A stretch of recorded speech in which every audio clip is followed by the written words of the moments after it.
Hi hello. ഇന്ന് എൻ്റെ വീഡിയോയിലുള്ളത് മരുഭൂമിയിലെ കുറച്ച് മധുരക്കനിയാണ് കേട്ടോ. മധുരക്കനി നമ്മുടെ ഈത്തപ്പഴം എല്ലാവർക്കും അറിയാം. എന്ത് വെച്ച് കഴിക്കാനും ഈത്തപ്പഴം നല്ലതാണ്. അതായത് നമുക്ക് പലഹാരം വെച്ച് കഴിക്കാനാണെങ്കിൽ അങ്ങനെ, അതുപോലെ അച്ചാറിടാനാണെങ്കിൽ അങ്ങനെ, അതുപോലെ വെറുതെ കഴിക്കാനാണെങ്കിലും ജ്യൂസ് ഇട്ട് കഴിക്കാനാണെങ്കിലും ഷെയ്ക്ക് അടിക്കാനെങ്കിലും എന്തിനും നമുക്ക് ഈത്തപ്പഴം നല്ലതാണ്, ഹെൽത്തിയാണ്. പ്രത്യേകിച്ച് അതുപോലെ തന്നെ ഇരുമ്പ് സത്ത് കൂടുതൽ അടങ്ങിയിട്ടുള്ളതാണ്.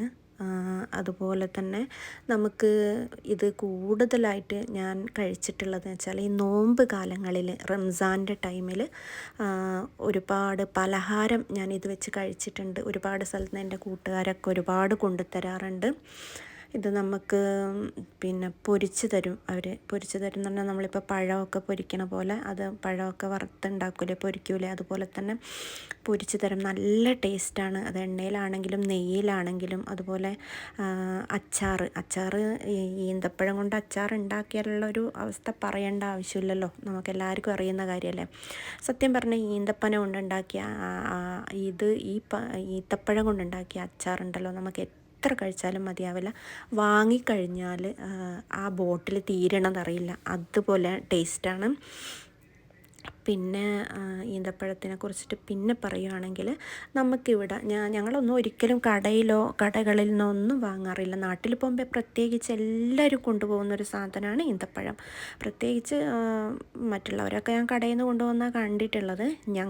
ഞങ്ങൾ താമസിക്കുന്നതിൻ്റെ തൊട്ട് മുന്നിലൊരു അറബി വീടുണ്ട്. അവിടെ മൊത്തം ഇതാണ് അവരുണ്ടാക്കിയെടുക്കുന്ന സാധനങ്ങളാണ്. അപ്പോൾ അത് മൂത്ത് പഴുത്ത് വരുമ്പോൾ തന്നെ അവർ കവറിട്ടിട്ട് വലയിട്ടിട്ട് അതങ്ങ് മൂടി വെക്കും. ഒന്ന് പഴുത്ത് വരുമ്പോൾ അത് നല്ല മഞ്ഞ കളർ വന്നിട്ടുള്ള സാധനം ഒരു ബ്രൗൺ കളറായി നിൽക്കും. അതിൽ ശരിക്കും നമ്മൾ അത്ര വരെ നിൽക്കുമ്പോൾ തന്നെ അതൊന്ന് പഴുത്ത് ഇങ്ങനെ അതിൻ്റെ തേനിങ്ങനെ വരും. നമുക്കത് നമ്മളോട് കാണിച്ചു തരും അവർ. അപ്പോൾ അവർ നമ്മൾക്ക് എന്ത് ചെയ്യും എന്ന് പറഞ്ഞാൽ, നമ്മുടെ റൂമിലുള്ള കുറച്ച് നമ്മുടെ കൂടെ ജോലി ചെയ്യുന്ന കുറച്ച് ആൾക്കാരുണ്ട്. അവർക്കൊക്കെ എല്ലാവർക്കും വിളിച്ചിട്ട് അവർ കുറേശ്ശെ കൊടുക്കും. നമ്മൾ അത് വാങ്ങിയിട്ട് പ്ലാസ്റ്റിക് കവറിലിട്ടിട്ടാണ് കൊണ്ടുപോകാറുള്ളത്. അവർ തന്നെ ഒന്നും ചെയ്യില്ല, ഉണക്കത്തിന് ഒന്നുമില്ല. അതുപോലെ തന്നെ അവിടെ കെട്ടി വെച്ച് അവർ എടുത്ത് വെച്ച് വെറുതെ അങ്ങ് എടുത്തു വെക്കും. അപ്പോൾ ആ ഒരു ചൂട് കാലത്താണ് ഇത് അധികം ഉണ്ടാകുക. അപ്പോൾ ഈത്തപ്പഴം പൂക്കുന്ന ചൂട് എന്നാണ് പറയുക, ഈത്തപ്പഴം പഴുക്കുന്ന ചൂട് എന്നാണ് പറയുക നമുക്ക്. ഇതിപ്പോൾ കടകളിൽ നിന്നൊക്കെ വാങ്ങിക്കുന്നതാണ്. അപ്പോൾ ഇതിങ്ങ് വാങ്ങി വെച്ചിട്ട് നമ്മളിങ്ങനെ എടുക്കണ സമയത്ത് ഭയങ്കര ഒരു ഹാർഡായിരിക്കും. കാരണം അതിലിങ്ങനെ ഒട്ടിപ്പിടിച്ചിട്ടുണ്ടാവും.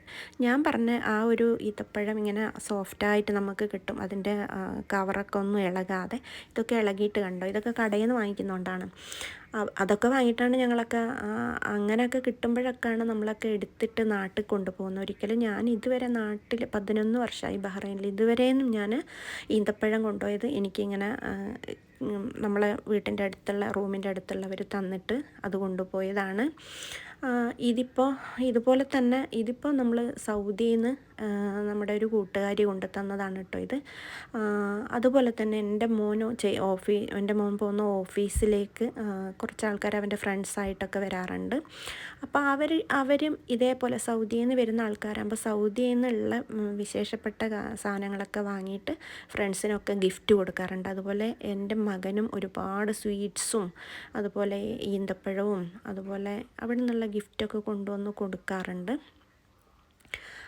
അപ്പോൾ സൗദിയിൽ നിന്ന് കൊണ്ടുവന്ന ഈത്തപ്പഴം ഇതുപോലെ തന്നെ നല്ല രുചിയാണ് ആ ഈത്തപ്പഴത്തിന്. ആ ഈത്തപ്പഴം ഇവിടുത്തതും രുചിയാണ് കേട്ടോ, എന്നാൽ അതൊരു പ്രത്യേക ടേസ്റ്റാണ് അവിടെ നിന്ന് കൊണ്ടുവന്നാലൊക്കെ ഞങ്ങൾ ഇച്ചിരി അത് മാറ്റി വെച്ചിട്ട് അച്ചാറിടാറുണ്ട്. അതുപോലെ ഇച്ചിരി ഷെയ്ക്കൊക്കെ അടിച്ച് കുടിക്കാറുണ്ട്. അതും വളരെ ടേസ്റ്റാണ്. പിന്നെ ഇവിടെയുള്ള ഈന്തപ്പഴത്തിന് ഏറ്റവും സ്വാദേറിയത് മഞ്ഞ കളറുള്ള ഈന്തപ്പഴമാണ്. അതും ഈ പറഞ്ഞ പോലെ തന്നെ നമ്മൾ അതെടുത്ത് വെച്ചിട്ട് ഇതുവരെ നമ്മൾ അച്ചാറൊന്നും ഇട്ടിട്ടില്ല, പക്ഷേ ഷെയ്ക്ക് അടിച്ച് കുടിക്കാറുണ്ട്. സോഫ്റ്റായിരിക്കും സംഭവം. പഴുത്താലും അങ്ങ് പഴുത്ത് നമ്മൾ വെക്കണം, അതുപോലെ സൂക്ഷിച്ച് വെക്കണം, എന്നാൽ അതിൻ്റെ ആ രുചിയൊന്നും മാറുകയില്ല. പിന്നെ നാട്ടിൽ നിന്ന് കിട്ടുന്നതിലൊക്കെ മിക്സും അതുപോലെ കുറേ വെട്ടി കളഞ്ഞിട്ട് അതിൻ്റെ ശേഷമുള്ളത് ആണ് കിട്ടണതെന്നൊക്കെ കേൾക്കാറുണ്ട്. നാട്ടിൽ നിന്ന് കടകളിൽ വാങ്ങുന്നതിലും എനിക്ക് വലിയ താല്പര്യമില്ല. കാരണം നാട്ടിൽ പറയാൻ പറ്റില്ലല്ലോ നമുക്ക്. ഇവിടെ നമുക്ക് ഉണ്ടാക്കിയെടുക്കുന്ന സ്ഥലങ്ങൾ പോലും നമുക്കറിയാൻ പറ്റും. പോയി നമുക്ക് ഇഷ്ടമുള്ളത് വാങ്ങാം. ഇതിൻ്റെ ഒരു മാളിലൊക്കെ പോയി കഴിഞ്ഞാൽ ഇതിൻ്റെ ഒരു 10-15 തരം നമുക്കിങ്ങനെ വെച്ചിട്ടുണ്ടാവും. അതിൽ നമുക്ക് ആവശ്യമുള്ളത് നോക്കിയിട്ട് എടുക്കാൻ ഇഷ്ടമുള്ളത്. അപ്പോൾ ഇത്രയേ ഉള്ളൂ. Bye bye.